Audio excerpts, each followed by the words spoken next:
Disclaimer: watch at your own risk. Tonight, we drift into the darkest corners of human history. He opened his front door to a quiet evening in July, only to find it opening onto a final, fatal moment. Patrick Servino lived a life of simple devotion.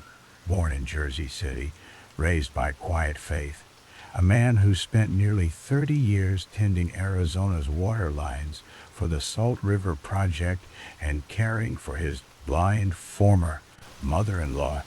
Yet in the weeks before his death, someone sprayed "P.S. sells drugs" across his garden wall and shattered a living room window with a thrown rock. On July 2, 2003, at exactly 6:30 p.m., the 54-year-old answered that knock and felt the blast of a gun against his chest instead. The bullet tore through him before he could cry out, leaving him crumpled among the warm shadows of his own home. There was no robbery, no struggle, only a man felled by unseen hatred, his kind eyes forever closed. In the hush that followed, detectives prowled his neighborhood at Rural and Guadalupe, questioning neighbors, dusting for fingerprints, chasing every whisper of a suspicious car. But no trace emerged. Servino's devout church friends swore had never touched a joint, let alone dealt drugs. His wife, Anna, had died only 18 months before, and he'd just married again that March to Barbara Joan Gittes, finding comfort in vows made once more. Could a jealous ex-lover, a deranged neighbor, or a hired hitman have been the culprit? Months of interviews produced nothing but questions, and eventually the case slipped into cold silence, cataloged only on the walls of the Maricopa County Silent Witness Office. 20 years later, his front porch remains the silent stage of a question that may never be answered. A man's life ended for reasons that lie hidden in the dark. And as the rain's gentle drum fades into the backdrop of our thoughts, we drift toward another crime where cruelty burned brighter than any flame. On Christmas night in 2007, a homeless man named Aaron Taylor lay wrapped in ragged blankets beside a deserted mall courtyard, dreaming of warmth that would never come.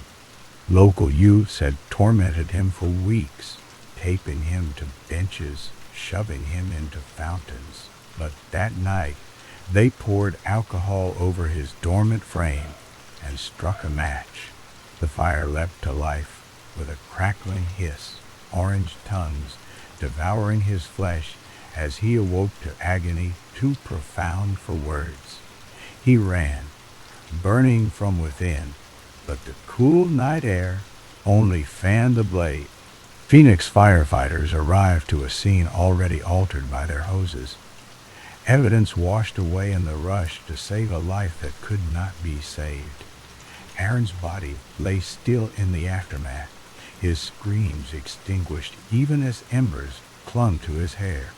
Witnesses could only attest that the same boys who had bullied him lingered nearby before fleeing in shadows. Their parents, swift to hire attorneys, muzzled their cooperation. No charges followed, and Aaron's name became another line in the ledger of cold cases, his final breath carried away on the desert wind, leaving behind only the scent of charred remnants and unanswered questions. In that hush between one nightmare and the next, the echo of holiday cheer is swallowed by the crackle of flame, and we slip deeper into another story where a Mother's Day ride ended in vanishing. On May 10, 2020, Suzanne Morphew pedaled along a country road in Chaffee County, Colorado, sunlight dancing on her helmet's visor. She never returned. Her 2 daughters were tucked in a campsite miles away. Her husband, Barry, purportedly on a work trip in Denver, was not there to greet her. By dusk, Only her bicycle lay abandoned by the roadside, tires still warm from the day's journey. The massive search that followed turned up no trace of Suzanne until months later, when her remains were discovered in a shallow grave hidden among sagebrush and silence. From the start, suspicion clung to Barry. His calm explanations, the unexplained trip cancellation, the tight smile. He was arrested, then released when bungled paperwork unraveled the case like fraying rope. Families wept as the trial dissolved. Prosecutors vowed to try again. And now, after years of unanswered prayers, a grand jury has indicted him for first-degree murder. The gavel falls anew, echoing across the valleys that bore witness to her last ride. Yet even now, as Barry sits behind bars on a $3 million bond, the wind still whispers about that empty road where Suzanne pedaled toward a fate no one dared imagine. Let that empty bike sink into your mind's fog, and we'll drift toward another wave-lapped shore, where only fragments washed ashore. In late 1992, holiday crowds strolled the beaches of Los Angeles, oblivious to the horror floating upon the tide. Oblivious to the horror floating upon the tide. On November 28, Cheryl Gossett set out in her 1973 Toyota Celica and vanished into the gray morning. Days later, one of her arms drifted in on the current, a pale, lifeless limb lying in the sand like discarded driftwood. The next day, the other forearm washed up 10 minutes down the coast near Marina del Rey. With those grim discoveries, the Coast Guard and LAPD launched a search that ended by December's close, leaving Cheryl's body lost somewhere beneath the waves. A single public notice faded into the archives. One unread article lingered behind paywall. No suspect emerged, no motive materialized, and her adult sons carried questions without answers. Had their mother's car ever been found? Did someone she knew lurk behind that wheel? Was her killer watching the sea, waiting for the tide to carry him away? The Pacific's restless surf swallowed her secrets, and on deserted sands we only hear the soft tread of unanswered footsteps. The ocean's hush recedes, and now we venture into the desert night once more, to a college campus where a student's laughter turned to silence. It was 30 a.m. on September 8, 1988, when 24-year-old accounting major Diana Bull vanished from her dorm room at the University of Arizona Dock Day. Her roommate found her missing at dawn, her alarm clock still ticking, and belongings, purse, wallet, keys, left behind as if she had simply stepped out for fresh air. Weeks later, hunters found her skeletal remains in a remote stretch of Sonoran Desert, northwest of Tucson.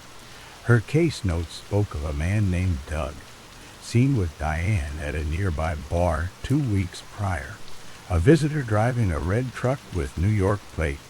Sketches of Daw circulated in newspapers, but no one recognized him.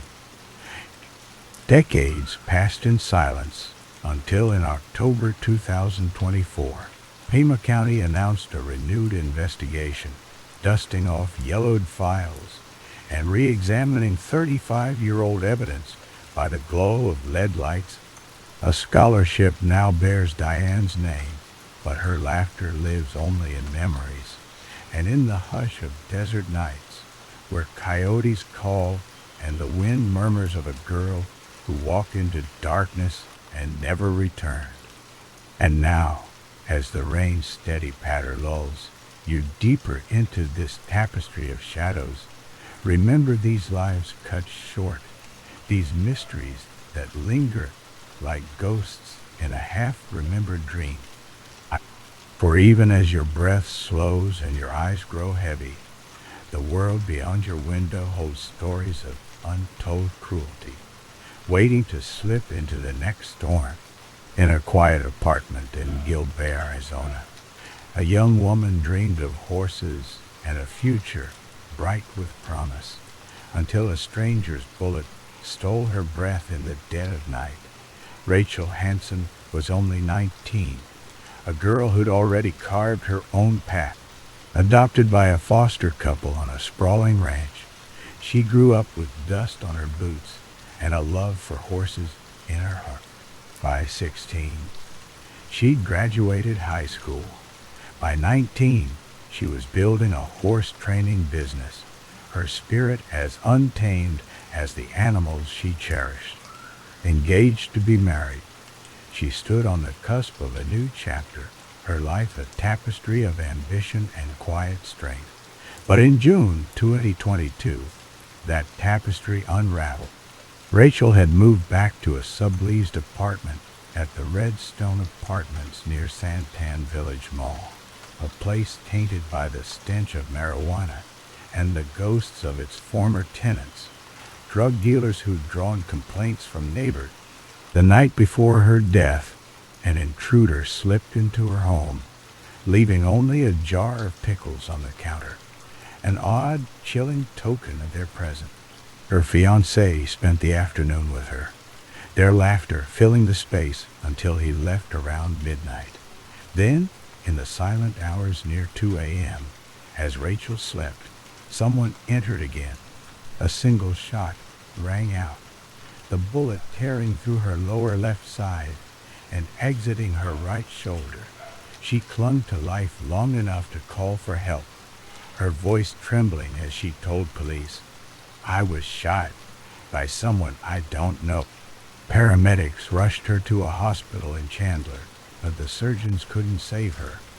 The most haunting detail of Rachel's murder is that jar of pickles, left like a taunting signature by the intruder who came before the killer. Was it a warning, a mistake, or something more sinister? It sits in the case files like a riddle, a mundane object turned grotesque by its place in her final days.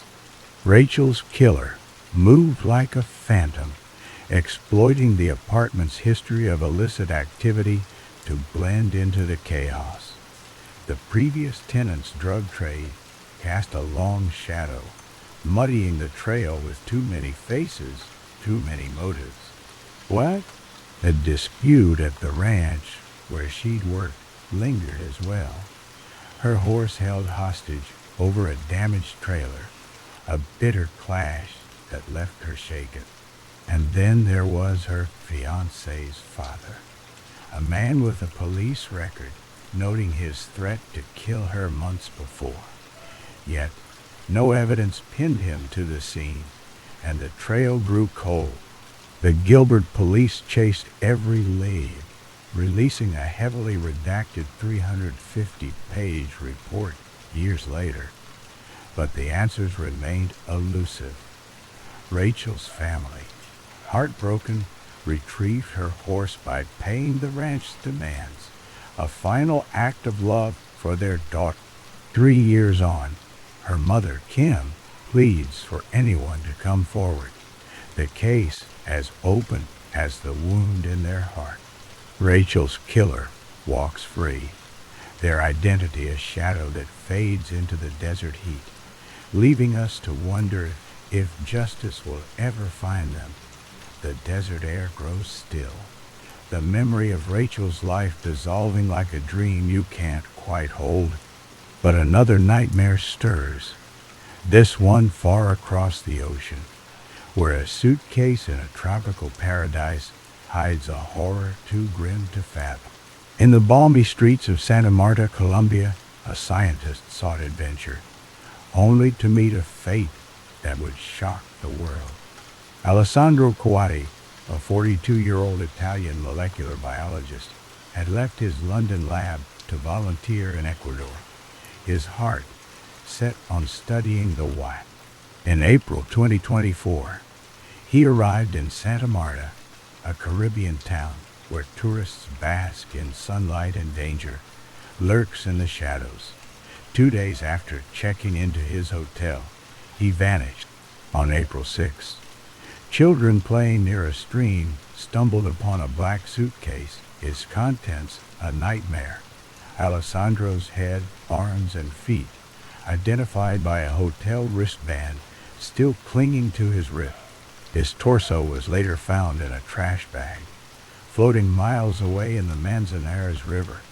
The descent into this horror began with a single choice, a meetup arranged through Grindr, the dating app.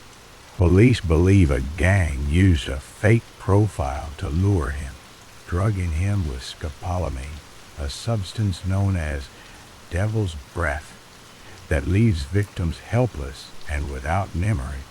Robbery turned to murder, and the killer's methodical dismemberment spoke of a chilling expertise. The suitcase, packed with such precision, became their gruesome signature, a message meant to terrify, echoing the 13 other dismemberment cases in the region that year. Santa Marta's underbelly, rife with cartel violence and 194 murders in 2024, provided the perfect cover. The killers exploited the chaos of a tourist town where strangers come and go, and police struggle to trace digital ghosts like fake Grindr profiles. No arrests have been made, despite a $12,000 reward. Italian investigators joined the hunt, but the trail faded fast, lost in the city's dark currents. Alessandro's family clings to theories of organ trafficking or a mistaken cartel hit, but no answers have surfaced. His final fate remains a void, his killers free, their motives as murky as the river that carried his remains. The rain falls harder now, washing away the echoes of Santa Marta streets, but the chill of unanswered questions lingers. As the waves of Alessandro's story recede, another horror rises, this time in the glittering city of Hong Kong, where a young woman's glamour hid a betrayal so vile it defies comprehension. Abby Choi, a 28-year-old model and influencer, lived a life that sparkled on Instagram until it was extinguished in a house of horrors. Abby was a star, her 100,000 followers captivated by her fashion shoots and radiant smile. A mother of 4, she balanced fame with family, co-parenting with her ex-husband, Alex Kwong, and building a new life with her husband, Chris Tan. On February 21st, 2023, she vanished after failing to pick up her daughter from school.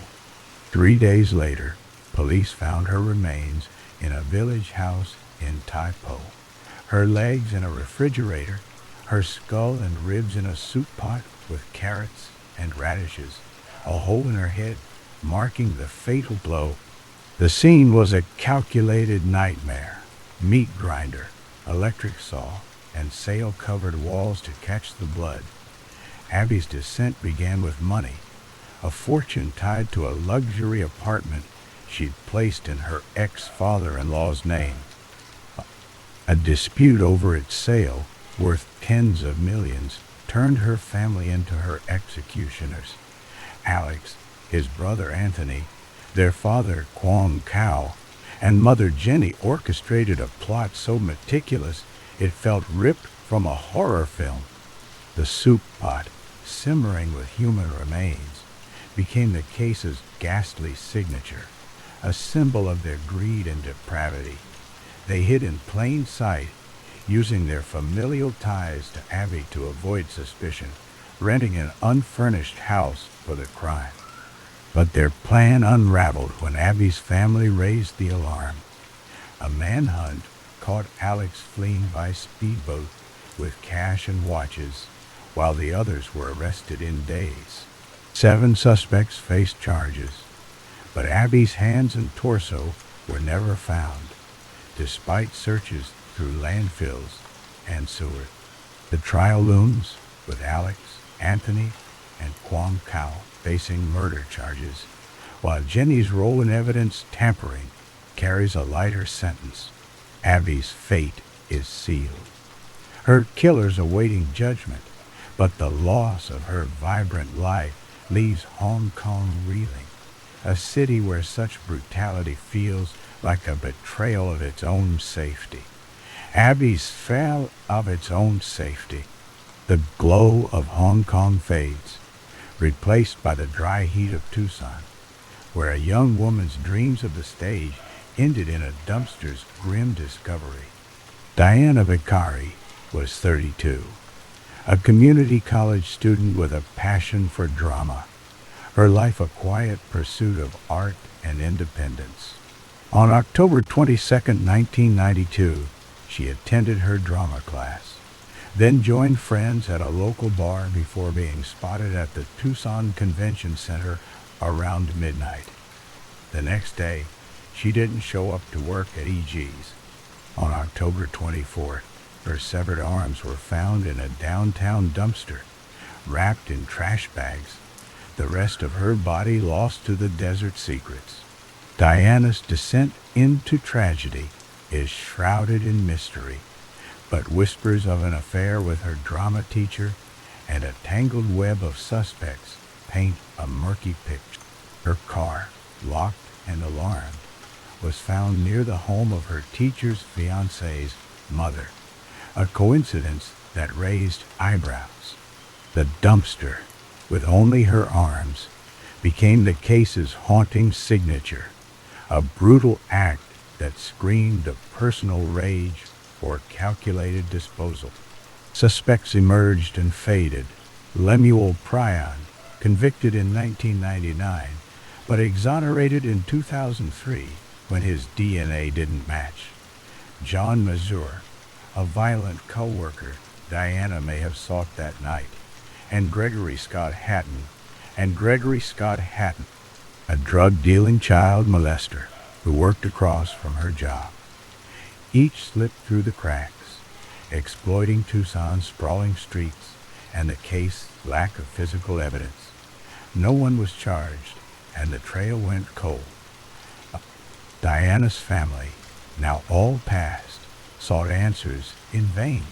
Her sister Debbie alleging the drama teacher's involvement, though he claimed a polygraph cleared him. The case lies dormant, untouched by Tucson's '88 crime program. Its last echo a 2014 interview with Debbie, leaving only the desert silence and the lingering question of who took Diana's life. The Tucson sun sets, and a colder darkness creeps in, this time from France, where a healer's hands hit a monster's heart. Joël Lescoarnac, a retired surgeon, born in 1950, seemed the picture of respectability, saving lives in hospitals across France from 1989 to 2014. But beneath his scrubs, he was a predator, his descent marked by a compulsion he detailed in diaries spanning decades. Arrested in 2017 for abusing a 6-year-old neighbor, police uncovered a trove of horrors. Child pornography, videos of hangings and bestiality, and diaries confessing to assaults on 299 patients, 256 of them children under 15. His entries, like one from April 2004, where he reveled in his perversions, were a catalog of depravity, describing acts of bestiality and abuse, sometimes 4 patients in a day. The diaries themselves were his signature, thousands of pages where he boasted of his crimes with chilling pride. Lescoarnac evaded justice for years, exploiting his authority as a surgeon and France's lax oversight. Even a 2004 FBI flag for child pornography led only to a suspended sentence, letting him continue his work. His capture came only when his neighbor's abuse triggered a deeper investigation, unmasking the scale of his atrocities. In May 2025, he was sentenced to 20 years, the maximum penalty after confessing to his crimes. Yet, no civil commitment followed, and criticism burns against the medical boards that failed to stop him. His victims, scarred and scattered, live with the knowledge that their trusted doctor betrayed them. While the Scourneck sits in a cell, his diary's a testament to a darkness that still haunts France's hospital. The rain slows, its rhythm fading as these stories linger, each a fragment of a world where monsters hide among us. Sleep now, if you can, but the shadows of these truths may follow you into your dreams. In the pre-dawn chill of a November morning, a single shotgun blast shattered the silence of Park Ridge, Illinois, stealing a life and leaving a puzzle that haunts us still. Gerald Jerry Dahmer, a 48-year-old father of four, stepped out of his home on November 13, 2006, lunch bag in hand, ready for another day at his plumbing company. He was a man of routine, respected and unassuming, with no enemies to speak of. But as he approached his Chevrolet Equinox, a masked figure emerged from the shadows, a 12-gauge shotgun in hand. Without a word, the gunman fired multiple rounds at close range, each shot deliberate, each one final. Jerry turned, perhaps sensing the danger, but there was no escape. He collapsed in his driveway, life draining into the cold pavement, as the killer vanished on foot into the fading night. Nothing was taken. No wallet, no keys, just a life extinguished with chilling efficiency. What could drive such a calculated act against a man like Jerry? He co-owned a Dahmer Mechanical Industries, a successful business, but there were no whispers of grudges or debt. His life was steady, rooted in family and community, yet something or someone pulled him into a deadly orbit. Some believe the answer lies in a fatal error, a case of mistaken identity tied to the dark underbelly of Chicago's organized crime. Nearby lived Salvatore Caudadello, a known figure in the Chicago outfit, rumored to be cooperating with law enforcement. Their addresses were close, their vehicles similar. Could a mob enforcer, sent to silence a suspected informant, have struck the wrong man? The precision of the hit, the silent approach, the lack of forensic traces, points to a professional, someone who knew Jerry's early morning routine down to the minute. Yet others wonder if the professionalism was a mask, a staged execution to hide a personal motive, perhaps a business dispute or a betrayal never made public. Investigators combed through Jerry's life, seizing files and computers from his company, but no answers emerged. The killer's signature was as stark as it was baffling, a clean, silent execution, leaving no shell casings, no fingerprints, no DNA. The gunman's mask and swift escape on foot suggest a predator who planned every step, blending into the quiet streets of Park Ridge before the first sirens wailed. The absence of evidence was its own kind of brutality, a taunt to those left seeking justice. Was this the work of a hired assassin or someone closer, cloaking their rage in the guise of a professional hit? The killer knew exactly when and where to strike, exploiting the early hour when the world was still asleep, and the community's trust that violence belonged elsewhere. For nearly 2 decades, the FBI and local police have chased shadows, offering a $50,000 reward for answers that never came. The community, shaken by a crime so rare in their peaceful suburb, rallied around the Damer family, but leads dissolved like mist. The theory of a mob hit lingers, fueled by Caudadella's proximity and the outfit's history of ruthless efficiency, yet no concrete link has surfaced. Others speculate of personal vendetta, carefully disguised, but the truth remains elusive, slipping through every net cast to catch it.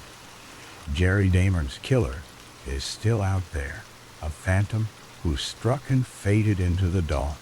The case remains open, a wound that refuses to heal for his wife, Kathy, who kissed him goodbye that morning, and his 4 children, left with only questions. Was it a tragic mistake, a mobster's error, or a betrayal hidden in plain sight?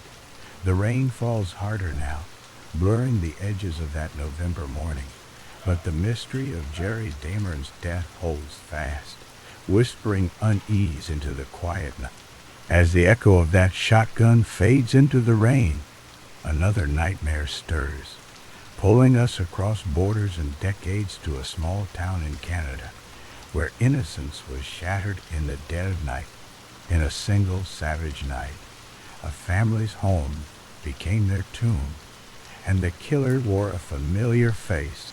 On June 25, 1959, in Stettler, Alberta, the Cook family slept soundly. Raymond, 53, his wife Daisy, 37, and their 5 children, aged 3 to 9, nestled in their beds. But as the moon hung low, death crept into their home. Raymond and Daisy were shot with a double-barreled shotgun, the blasts muffled by the stillness of the night. The children, Gerald, Patrick, Christopher, Kathy, and Linda May, were bludgeoned with the rifle's butt, their small bodies broken in their sleep. The killer dragged them to the garage, hiding them in a grease pit, their nightwear stained with blood, their lives extinguished before dawn. 7 pairs of shoes, from a toddler's tiny pair to a father's worn soles, would later stand as a haunting testament to the lives stolen. The descent began with Robert Raymond Cook, Raymond's 23-year-old son from a previous marriage. Robert was no stranger to trouble. His life, a patchwork of prison stints for theft and breaking in. Months before, a blow to the head from a lead pipe in jail had left him erratic, his temper flaring unpredictably. Released from custody just days before the massacre, he returned to Stettler, claiming his father had given him $4,100 and that the family had moved to British Columbia. But his stories unraveled. Birth certificates, insurance papers, and children's report cards found in his traded car's trunk told a different tale. Robert's lies were his undoing, each contradiction tightening the noose around him. The crime's signature was its unrelenting brutality. The children, defenseless in their beds, bludgeoned with a savagery that shocked even hardened investigators. The grease pit, a grim hiding place, seemed an attempt to erase the family entirely, their bodies stacked like discarded things. This wasn't rage alone. It was methodical, a deliberate obliteration of an entire lineage. Robert evaded capture briefly, slipping out of Ponoka Mental Institution after being denied a chance to attend his family's funeral. His escape sparked a massive manhunt. 100 RCMP officers, dogs, soldiers, and aircraft scoured Alberta's fields and forests. He was found days later, hiding in a pig farm near Bashaw, claiming he only wanted to visit his family's graves. His charm and lies had always served him well, but they couldn't outrun the evidence piling against him. In December 1959, Robert was convicted of his father's murder, the only charge brought due to Canada's laws at the time. I'm done. A retrial in 1960 upheld the verdict, and despite his claims of innocence, penned in a poem from death row, no mercy was granted.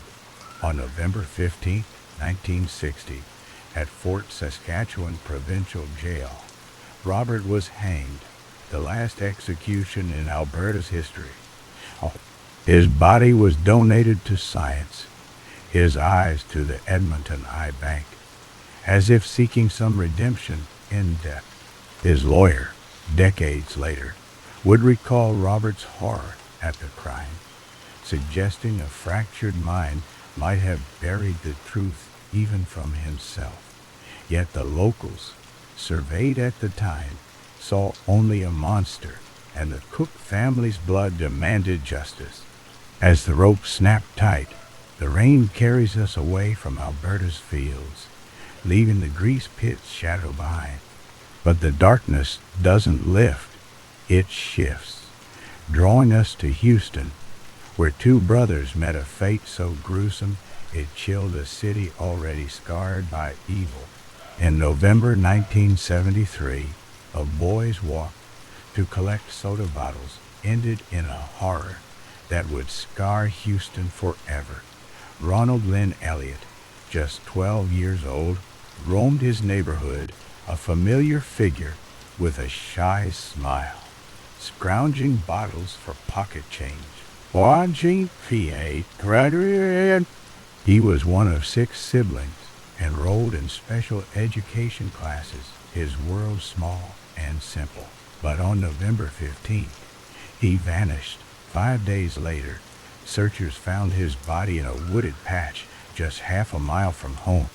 Ronald was nearly decapitated, his stomach slashed open, his body sexually mutilated. His bloody shirt lay 60 feet away, discarded like a taunt. A stab to the heart had ended his life. The medical examiner said, but the savagery inflicted after spoke of a deeper, darker intent. The descent into this nightmare began in the shadow of Houston's recent wounds, still raw from Dean Corll's mass murders. Ronald's killer wasn't impulsive. He was meticulous, choosing a boy whose routines were predictable, whose absence might go unnoticed for hours. By May 1974, the horror repeated. Ronald's younger brother, Kenneth, 11, defied his parents' orders to stay home after his brother's death. Sneaking out to a neighborhood grill for a soda, he was last seen walking back, never reaching his door.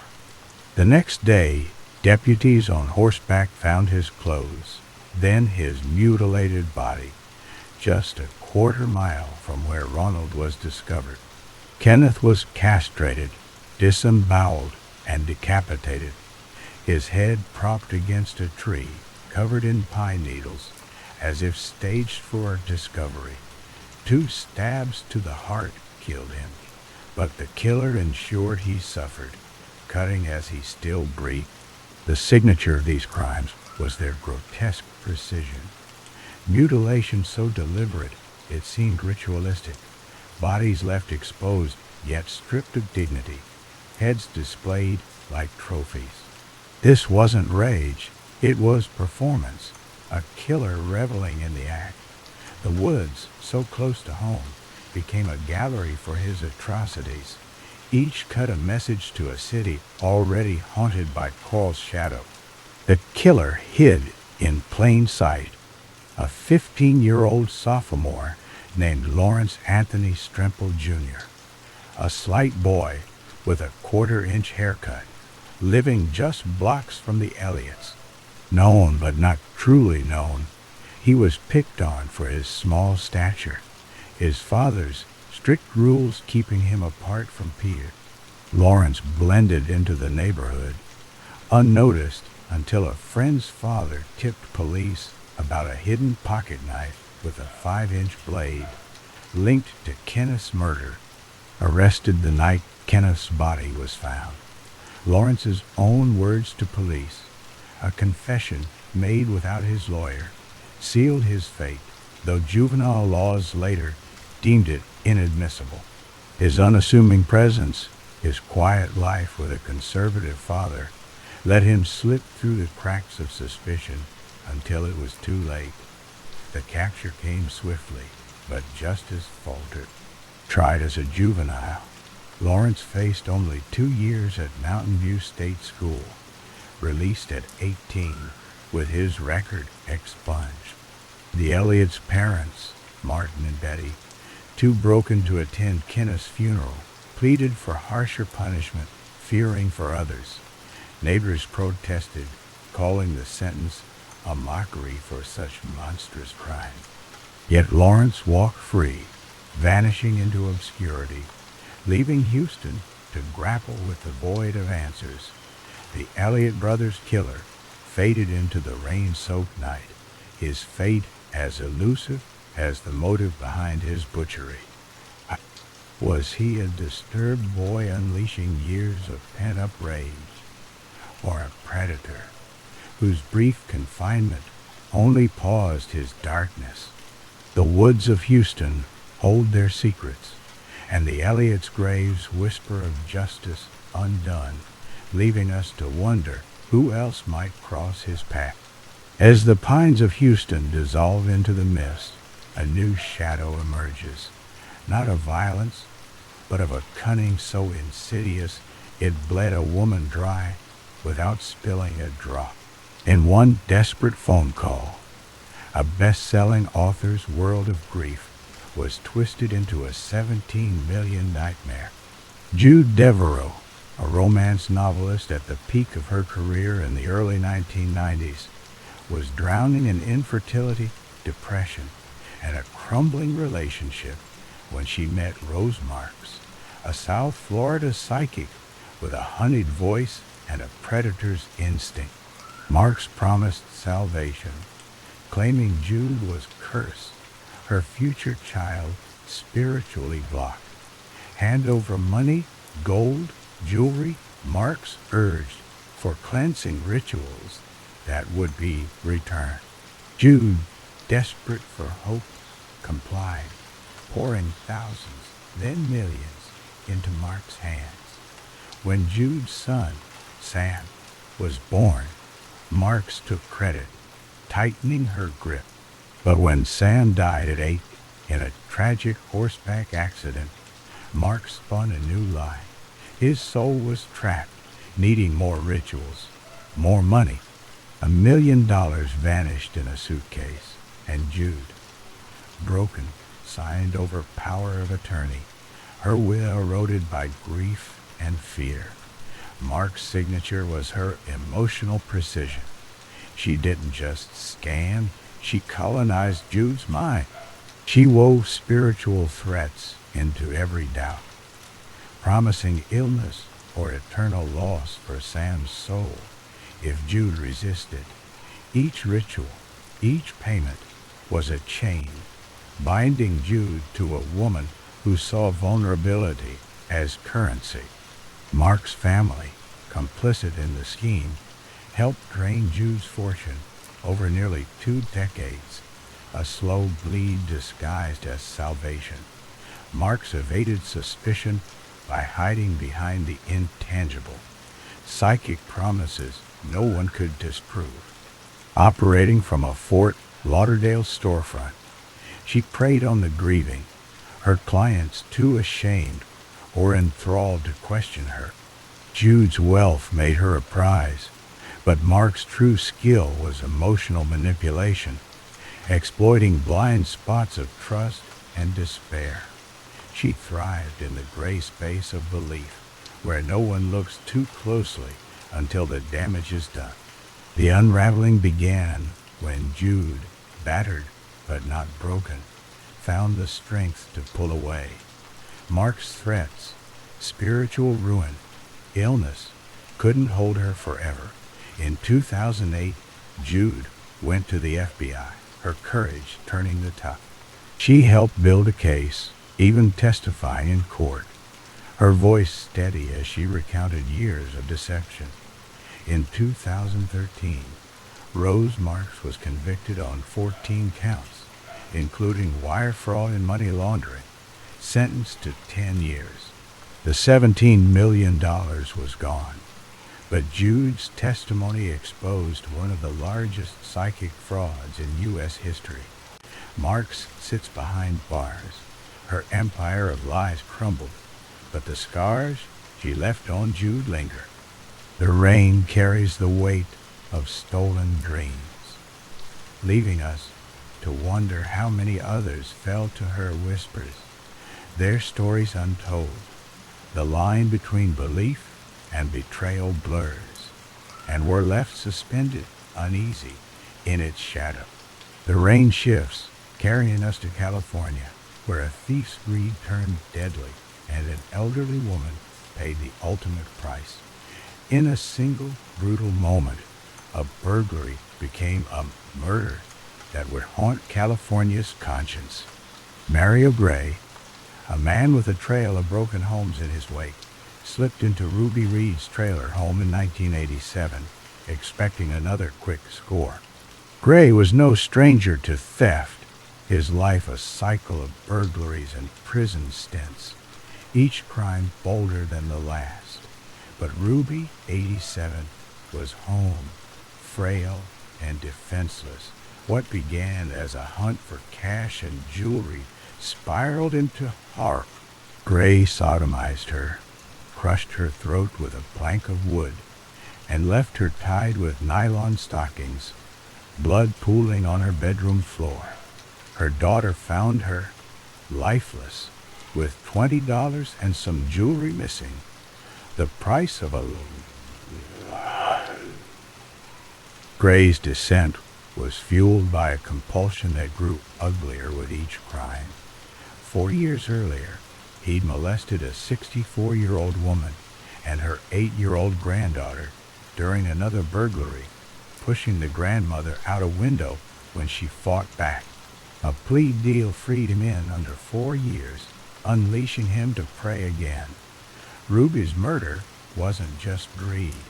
It was a predator's escalation, a man who saw vulnerability as an invitation. His signature was cruelty, the unnecessary violence that marked his thefts. Tying Ruby with her own stockings, crushing her throat, wasn't just murder. It was domination, a thief who didn't just take but destroyed. The image of her body, bound and broken, lingered as a grim reminder of his disregard for the lives he shattered. Gray evaded justice briefly, blending into the underbelly of California's streets. His method was simple: hit trailers and apartments, take cash and jewelry, leave credit cards to avoid tracing. He thrived in the chaos of transient spaces where neighbors rarely noticed a stranger. But days after Ruby's murder, a botched burglary landed him in custody, his spree undone by his own recklessness. In 1990, Gray was sentenced to death for Ruby's murder, the weight of his prior crimes sealing his fate. California's death row became his home, but no execution date was set. In 2013, he died in his cell of natural causes, slipping away without facing the needle. His death brought no closure to Ruby's daughter, who carried the image of her mother's final moments, nor to the grandmother and child head scarred years before. As the rain slows to a whisper, Mario Gray's shadow fades, leaving only the echo of his crimes. Ruby Reed's stolen life lingers, a reminder that some debts are paid in silence, while others remain forever unanswered. A mild-mannered cop walked free after decades behind bars, but the blood on his hands still stains Los Angeles' memory. William Bill Leisure, known as Mild Bill to his LAPD colleagues, was a traffic officer who lectured drivers instead of ticketing them, his gentle demeanor masking a sinister double life.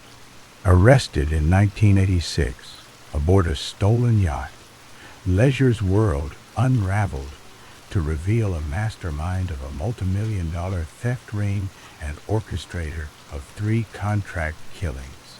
In 1980, Ann Smith, 41, was shot dead in her mother's Highland Park salon with a .45 handgun.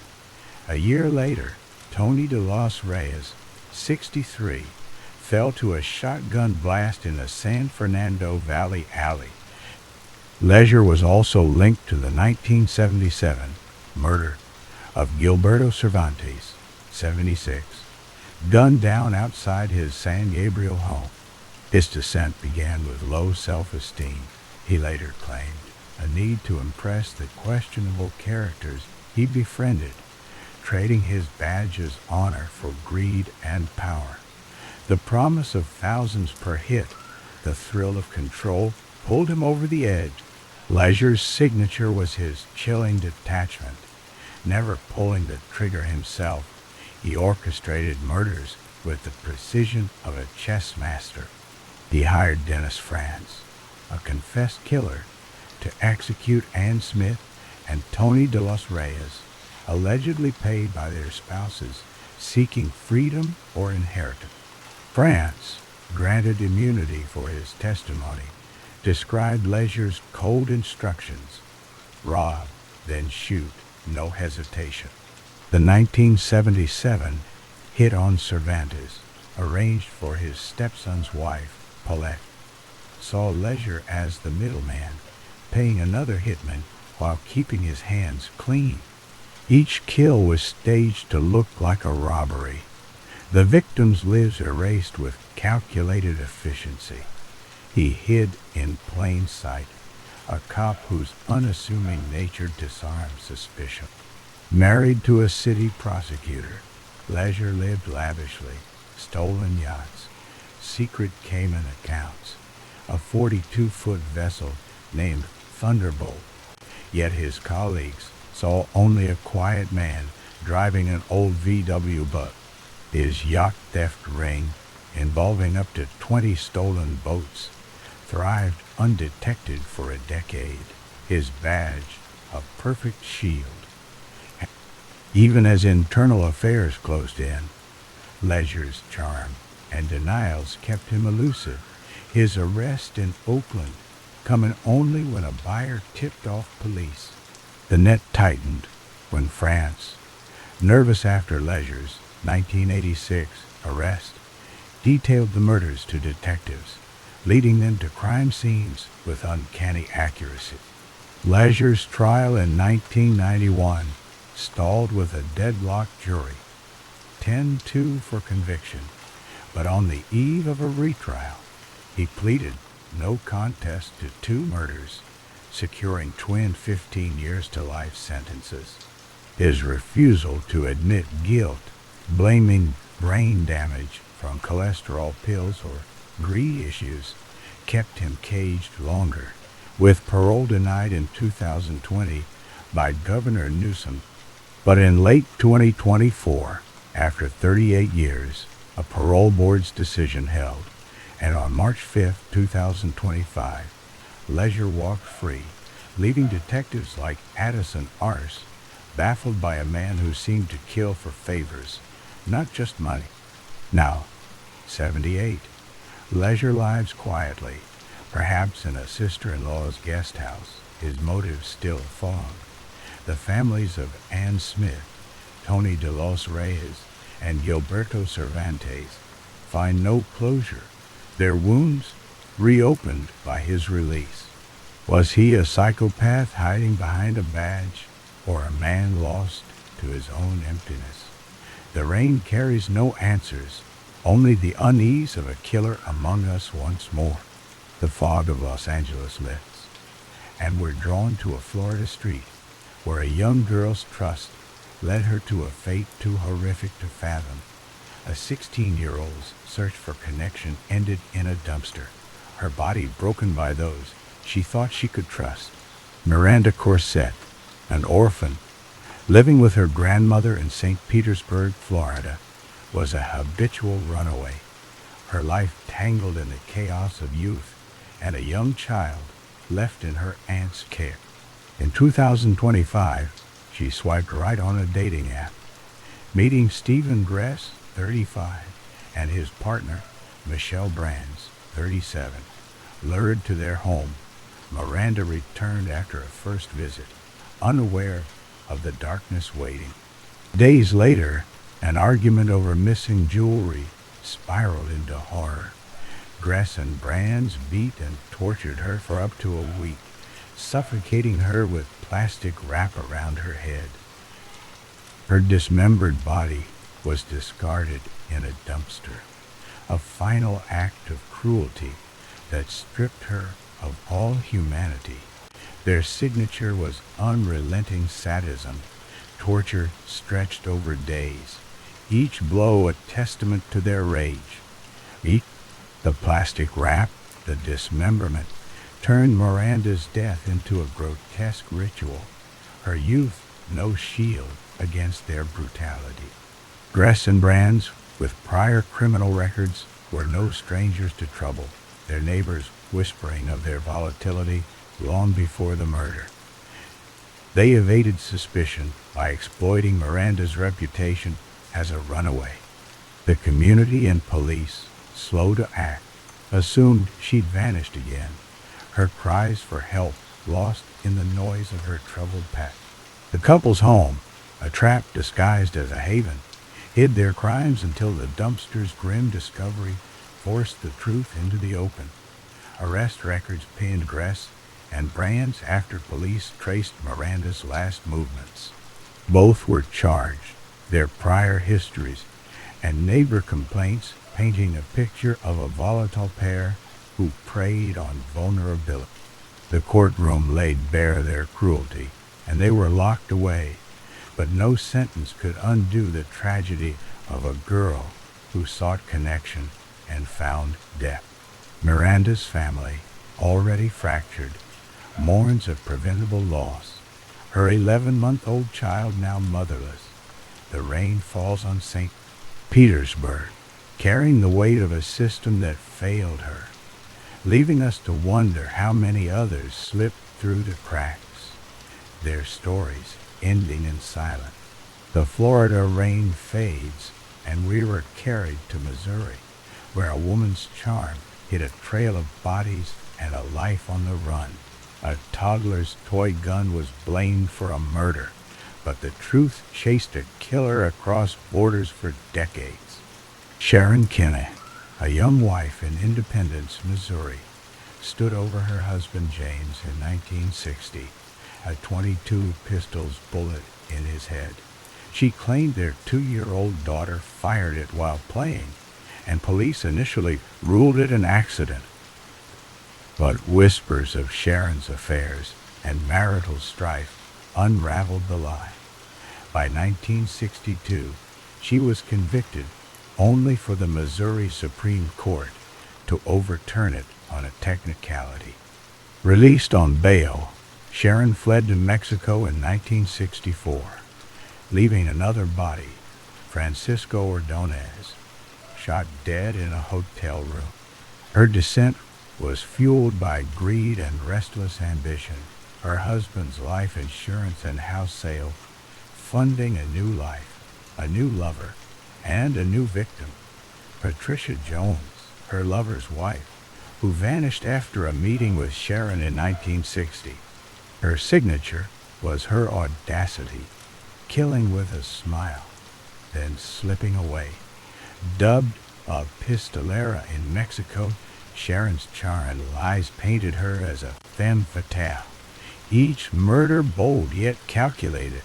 She shot Ordonez days after arriving in Mexico, claiming self-defense, and her escape from a Mexican prison in 1969 cemented her legend.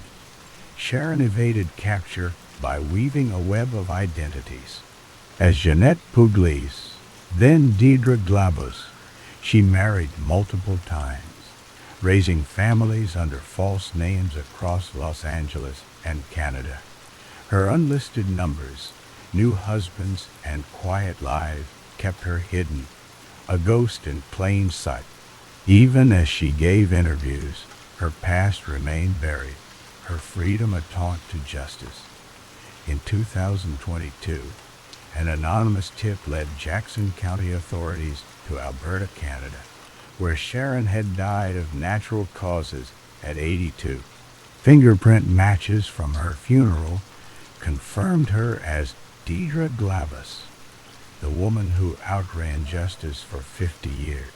Her escape from Mexico, her multiple marriages, and her ability to blend into new communities baffled investigators who found no trace until it was too late. Sharon Kinna's death closed a chapter, but not the pain of James Kinna's family or Patricia Jones' loved ones, left with only question. Did she kill others in her decades on the run? The rain carries her alias away, leaving a chill of what might still be undiscovered.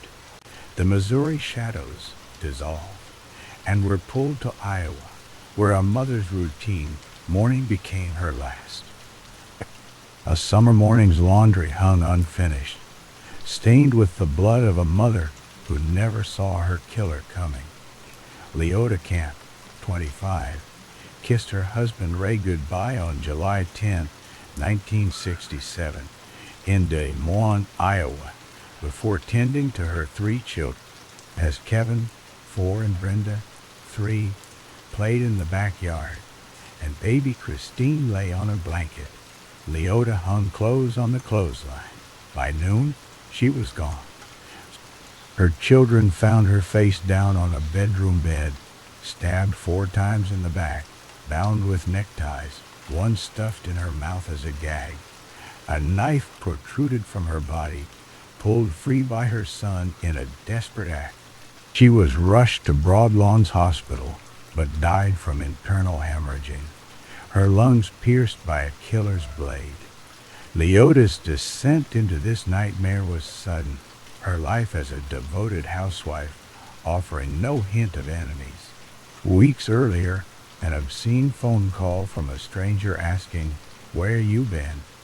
unsettled her, but with an unlisted number, it seemed a mistake. Investigators later wondered if it was the killer stalking her, his motive as murky as the call. Was it a random cook or pervert, as the coroner suggested, or a targeted hit gone wrong, as neighbor Carol Wetherick believed, convinced she was the intended victim? The killer's signature was his cruelty, binding Leota with her husband's neckties, gagging her to silence her screams, and stabbing with precision to ensure death. The absence of struggle suggested he threatened baby Christine, forcing Leota's compliance. The neckties, a personal touch, turned her home into a trap, her own belongings weaponized against her. He slipped away unnoticed, despite neighbors spotting a handsome man in a black Ford Mustang near the camp home at 11:00 a.m. Described as stocky, with curly brown hair and a plaid shirt, he cut across their yard, entered, and left before noon. 500 tips flooded police after a sketch was released, but the trail went cold. The killer's calm exit, perhaps blending into the suburban hum, let him vanish without a trace. No stolen items or sexual assault to hint at his purpose. The case remains unsolved, a $2,500 reward untouched. Leota's family never returned to the house, her daughter Brenda haunted by the file she later read, chasing leads like a possible link to serial killer James Mike Mitchell de Bartolette. Ray Camp died in 2024, still hoping for justice. The rain falls on Des Moines, carrying the weight of a mother's loss, leaving us to wonder if her killer still walks free, his face forgotten, but his crime eternal. The Iowa rain fades, and we're drawn to a digital underworld where a kingpin's orders for blood were undone by deceit. A dark web emperor ordered 6 deaths, but the bodies never fell, and the truth was stranger than his empire. Ross Ulbricht, known as Dread Pirate Roberts, ran Silk Road, a hidden marketplace for drugs and secrets. In 2013, he ordered a hit on Curtis Green, a site administrator who botched a drug deal and was caught by police. Fearing betrayal, Ulbricht paid Nob, a supposed hitman, $80,000 in Bitcoin. But Nob was Sean Bridges, an undercover Secret Service agent who faked Green's murder, sending staged photos to Ulbricht. Later, Ulbricht targeted Friendly Chemist, a user extorting him with threats to leak customer data, and 4 others linked to a scammer, Tawny76. He paid Redand White, claiming ties to Hell's Angels, $300,000 for the hit. No bodies were found. The murders were a scam, likely orchestrated by Tawny76 himself, later tied to James Ellingson, now facing extradition. Ulbricht's descent was fueled by paranoia and power. Silk Road's millions emboldened him, but Green's arrest and the theft of customer funds, latter traced to Bridges, pushed him to order death to protect his empire. His digital throne made him believe he could control life itself. Each hit a desperate bid to silence threats. The signature was in the audacity of a bloodless conspiracy. Ulbricht's orders, typed in the dark web shadows, were chilling in their intent. Kill to preserve secrecy, yet undone by the very deceit his platform thrived on. Fake photos, empty promises, and Bitcoin payments marked a murder plot that existed only in code and lies. He evaded detection by hiding behind Silk Road's encryption, his identity masked as Dread Pirate Roberts. The dark web's anonymity let him issue orders from a laptop, far from the consequences. Bridges, a corrupt agent, and Ellingson, a cunning scammer, exploited Ulbricht's trust, their own greed mirroring his. No bodies meant no immediate suspicion, letting the plots fester until Silk Road's collapse in 2013. Ulbricht's capture came when the FBI arrested him in San Francisco, his laptop revealing the Silk Road's inner workings. The fake hits surfaced in chats, leading to life sentences for drug trafficking and conspiracy, though no murder charges stuck. Bridges served time for theft, while Ellingson fights extradition in 2025. Ulbricht remains in prison, his empire a cautionary tale of digital hubris. The rain washes over Silk Road's virtual graves, leaving us uneasy. How many other plots lurk in the dark web's depths, real or state? The line between intent and action blurs, and we're left in the chill of a world where trust is a currency few can afford. The digital storm quiets, and we're pulled to France, where a husband's betrayal turned a marriage into a decade-long nightmare. A wife's trust was shattered by a husband who invited strangers to defile her in her sleep. Giselle Pellico met Dominique in 1971, marrying him 2 years later, raising 3 children in a quiet French life. But from 2011 to 2020, in Mazan, Dominique drugged her with Temesta, rendering her unconscious as he invited 50 men, journalists, firefighters, soldiers, aged 24 to 71, to rape her. Filming each act, he titled videos with dates and names like Abuse Night of 9/6/2020 with Charlie 6th time. Giselle's memory lapses, blamed on overwork, hid a horrific truth. His descent began in retirement, a perverse obsession fueled by forums like Without Her Knowledge, where he shared tips on drugging and invited men to his home, setting rules. No perfume, no tobacco, warm hands to avoid waking her. Warm hands to avoid waking her. The signature was the scale of betrayal. 92 rapes, meticulously recorded, with Giselle unaware, her body a stage for Dominique's depravity. He even offered his daughter's nude photos and conspired with Jean-Pierre Maréchal to rape his own wife, a chilling echo of his crime. The videos found on his computer were a trophy case of violation. Dominique hid in plain sight, a retired EDF worker with an unremarkable life. His charm disarmed neighbors, and the unmoderated Coco platform let him recruit rapists undetected. Giselle's trust and society's view of the normal men he enlisted shielded the horror until a 2020 supermarket arrest for upskirting exposed his digital trail. Police seized his computers, finding 20,000 images and videos, leading to his confession. The trial in Avignon saw 50 men, plus Dominique, face justice. Most claimed they thought it was a game, or that Dominique's consent covered Giselle's, but the court rejected their lies. Dominique received 20 years, a life sentence at 71, while others got 3 to 15 years, including Maréchal and Charlie Arbo, who raped Giselle 6 times. Giselle, now with SEDs and PTSD, divorced Dominique, her children cutting tongue. Dominique's fate is sealed, but investigations into a 1991 rape murder and a 1999 attempted rape continue, his DNA a lingering shadow.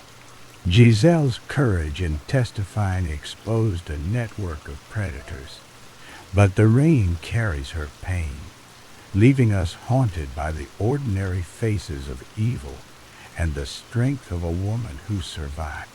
As the French rain slows, we drift to a small Indiana town, where a night of drinking ended in a betrayal sealed with 6 bullets. A school principal's laughter turned to screams, his blood pooling in a friend's home. On November 12, 1938, in Lagro, Indiana, Paul Bartholomew, 44, a beloved principal and basketball coach, visited Rilla Harrell and her husband. Newly engaged, Paul's life seemed bright, but a dark history with Rilla simmered. As drinks flowed, a gun appeared.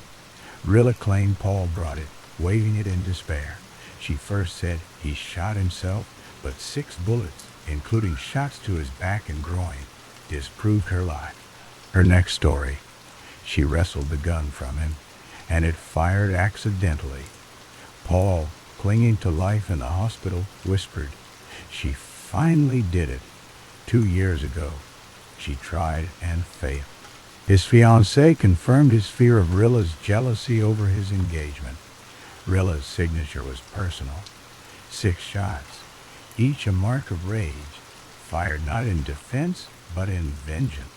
The back and groin wounds spoke of intimacy turned lethal, a woman scorned who wouldn't let Paul move on. Her story shifted, but the bullets told the truth. She evaded suspicion briefly, her status as a longtime friend deflecting doubt.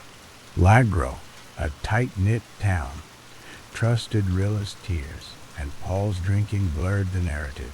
Her claim of a struggle, despite his one arm, bought her time, but Paul's dying words and forensic evidence unraveled her lie.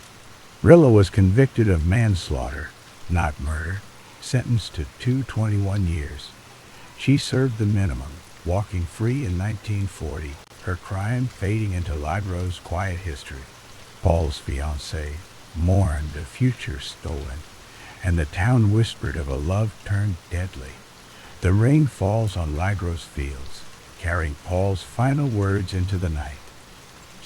Was Rilla's heart so broken she killed, Or was it colder, calculated spite? The truth lies buried with her, leaving us in the uneasy hush of a small town's secrets. A teenage party turned deadly in an instant, leaving two families shattered by a single hidden blade. On November 17, 2001, in Westwood, California, 17-year-old Katrina Sarkisian, a spoiled dropout spiraling into drugs and rage, confronted 15-year-old Deanna Moran, a vibrant Santa Monica High Honor student known as Daring Deanna for her courage.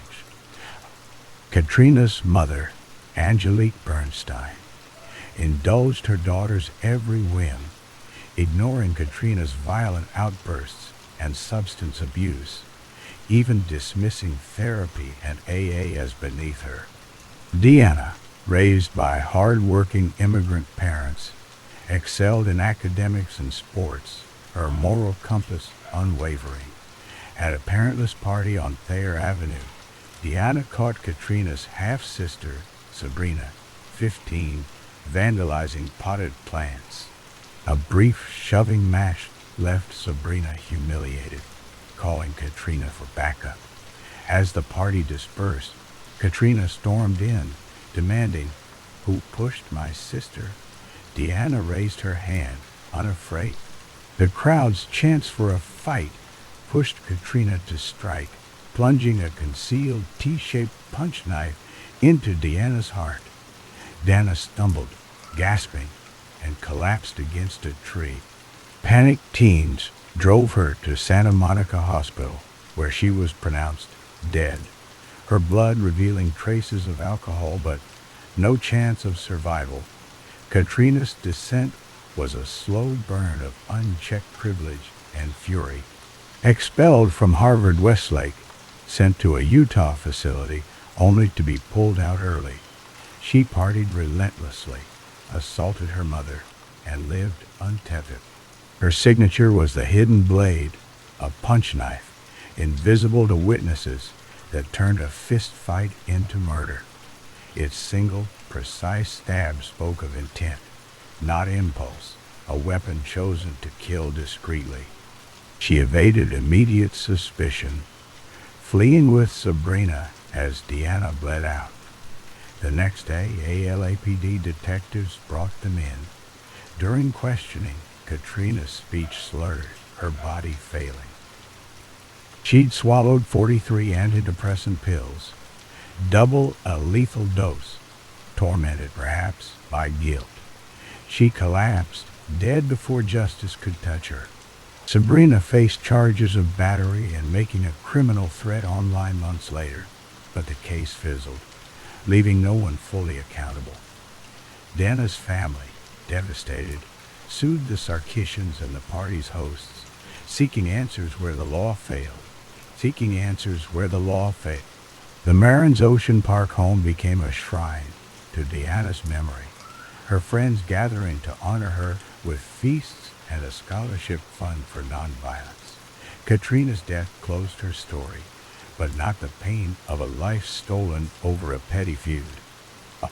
The rain carries the echo of that night, a warning of rage unchecked and courage cut short. The California night fades, and we're drawn to an Alabama prison where a young man's final days were a nightmare of unimaginable cruelty.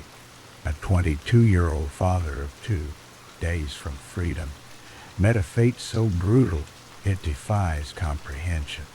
Daniel Terry Williams, serving a 1-year sentence for drug charges at Statine Correctional Facility, posted on Facebook on October 15, 2023, hopeful for a drug-free future. It's almost over. But by October 19, he was kidnapped within the prison, tortured, gang-raped, and smothered over 2 to 3 days. Found unconscious on another inmate's bunk on October 22nd, he bore ligature marks on his ankles, contusions from restraints, and defensive wounds. His face, pressed into a soft object, suggested suffocation, confirmed by Alabama's chief medical examiner as homicide by asphyxia. A rape kit revealed 3 attackers, their DNA a silent witness to his suffering. Transferred to Jackson Hospital, then Kilby Correctional Infirmary. Daniel died on November 9, 2023. His release date, after his family removed life support. His descent began with a transfer to state time, where a known predator with a history of sexual violence and stabbings roamed an open dorm, unmonitored despite 9 prior assaults. The Alabama Department of Corrections negligence, no segregation, a perfect risk score, enabled the harm. The warden's claim of a drug overdose crumbled against the autopsy's truth. Daniel was beaten, restrained, and violated, his body black and blue, head marked by mop-handle bruises. The signature was the prolonged savagery. Days of torture, undetected in a secure facility. Ligature marks, abrasions in varying stages, and sexual assault painted a scene of deliberate collective cruelty. The prison's open dorm a stage for unchecked violence. The suspect, a 38-year-old inmate serving 20 years for sodomy and assault, faced no charge. Despite witnesses and medical evidence, an Elmore County grand jury found insufficient probable cause in October 2024, leaving Daniel's family, his father Terry, stepmother Taylor Bostic, and 2 children, without justice. The prison's cameras and guards failed to intervene, and the suspect's history of violence, ignored by addict, ensured his freedom to harm. The rain falls heavy on Stanton's walls, carrying Daniel's last moments, and as systems fail, why no indictments with new evidence, as the Dia promises ever bring justice. The silence is deafening, a father's tears the only sound left. The Alabama storm quiets, and we're pulled to Chicago, where a woman's fall ended in a mystery as fragmented as her remains. A missing woman's severed foot led police to a grim discovery in a condo stairwell. On October 27, 2025, Caitlin Walsh Tracy, 36, was found pulverized in the stairwell of her partner Adam Beckering's South Loop condo in Chicago, 24 floors below. Beckering, 46, reported her missing the day before, but a resident's discovery of her foot prompted police to act. The Chicago PD detained Beckering for 48 hours, but released him without charges, the height of the fall rendering her body unrecognizable, her death unexplained. Authorities concluded she fell, but how or why remains a shadow. Accident, suicide, or something darker. Her descent is unclear. The days before her death, a blank slate. Caitlin, married to Beckering, lived a private life, her final moments lost in the condo's sterile hall. Was it a tragic misstep, a desperate act, or a push disguised by gravity? The lack of charges suggests evidence too thin to hold, but the severed foot, a grotesque marker, hints at a violence not easily explained. The signature is the fall itself, 24 stories, reducing a woman to fragments. Her foot a haunting clue in a stairwell's silence. Unlike a blade or bullet, the height did the work, leaving questions where answers should be. Did she climb to the top alone, or was she led? Beckering's release points to a void of evidence. The condo manager's discovery and police's quick response couldn't pierce the mystery. No witnesses, no cameras, no clear motive, just a body broken by impact. The case echoes Phoebe Hanju's 2010 death in Melbourne, another woman found in a building steps. Her death ruled a suicide despite lingering doubt. Caitlin's family waits, the rain washing over Chicago's skyline. Her story a puzzle with pieces too shattered to fit. Was it a tragic accident or a crime hidden by height? The stairwell keeps its secrets, leaving us to wonder what truths lie buried in its shadow. The Chicago rain fades, and we're carried to Chile, where a young man's dreams were crushed by hate in a park's darkness. A 24-year-old's love for Britney Spears and dreams of fatherhood ended in a park, his body carved with hate. Daniel Zamudio, born August 3, 1987, in Chile, came out as gay at 17, living openly with his mother and grandmother. On March 10, 2012, after working at a clothing store, he visited a cybercafe until 10:00 p.m. Hours later, a security guard found him in San Borja Park, barely alive, his body a map of brutality, severe traumatic brain injury, broken legs, cigarette burns, and swastika-shaped cuts on his chest and back. IV, beaten, stabbed, and urinated on by 4 neo-Nazi attackers. Daniel lingered in a coma until March 27th, when he died. His descent began innocently, confiding fears of homophobic violence to one of his killers, Raul Lopez, before they returned with rum and rage. Alejandro Axel Angulo, Patricio Ahumada, and Fabian Mora unleashed a sadistic assault, breaking a bottle on his head, carving swastikas, and dropping stones on his stomach and legs until bones cracked. Their signature was the hate-fueled ritual, swastikas etched into flesh, a public park turned torture ground, each wound a message of bigotry. The attackers, led by Ahumada, a repeat offender with a history of violent robberies, boasted of their crime, Angulo even showing blood on his sister's purse. They hid in plain sight their neo-Nazi leanings, known but unchecked. Ahumada recently freed for good behavior, despite psychological warnings. Their laughter, as they drank over Daniel's broken body, chilled investigators. Police traced them through blood evidence and confessions.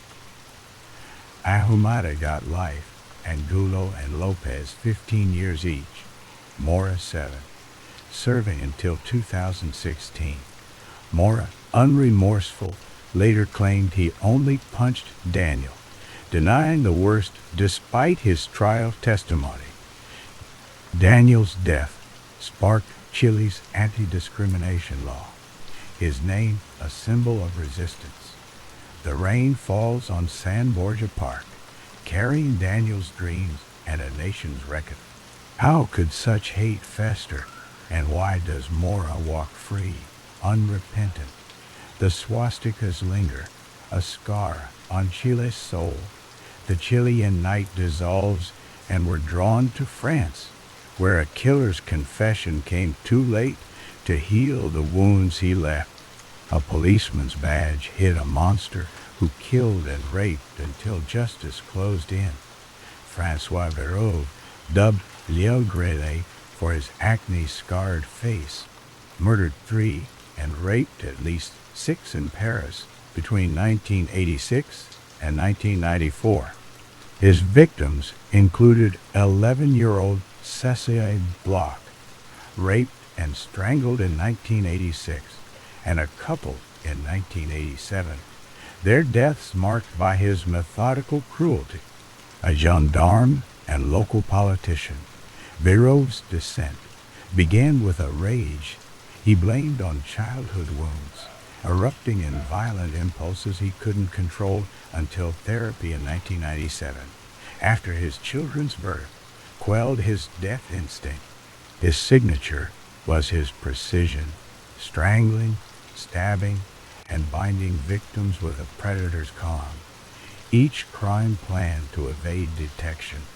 As a policeman, he knew forensic traps, leaving minimal traces, his acne scars the only clue witnesses recalled. He raped and killed across Paris, his badge a shield, his politician's smile a mask. Verov evaded capture for 35 years, blending into suburban life with his wife and children. DNA advancements in 2021 pointed to a law enforcement insider, and as police summoned him for questioning, he fled to a rented apartment in Grau du Roi. On September 27, 2021, he wrote a confession to his wife. "I was a criminal. I had to destroy," declaring his crimes unforgivable. He begged not to be revived, then took his life, leaving notes on his ID and kitchen hood. Suicide, please call 17. His death ended a manhunt, but not the pain of his victims' families. Linked by DNA to the 1991 rape murder of Sophie Narm and a 1999 attempted rape, Verov escaped trial, his suicide a final act of control. The rain falls on Paris, carrying his wife's grief and the unanswered cries of those he destroyed. Was his remorse real or just another mask? The scars he left whisper on, unforgiven.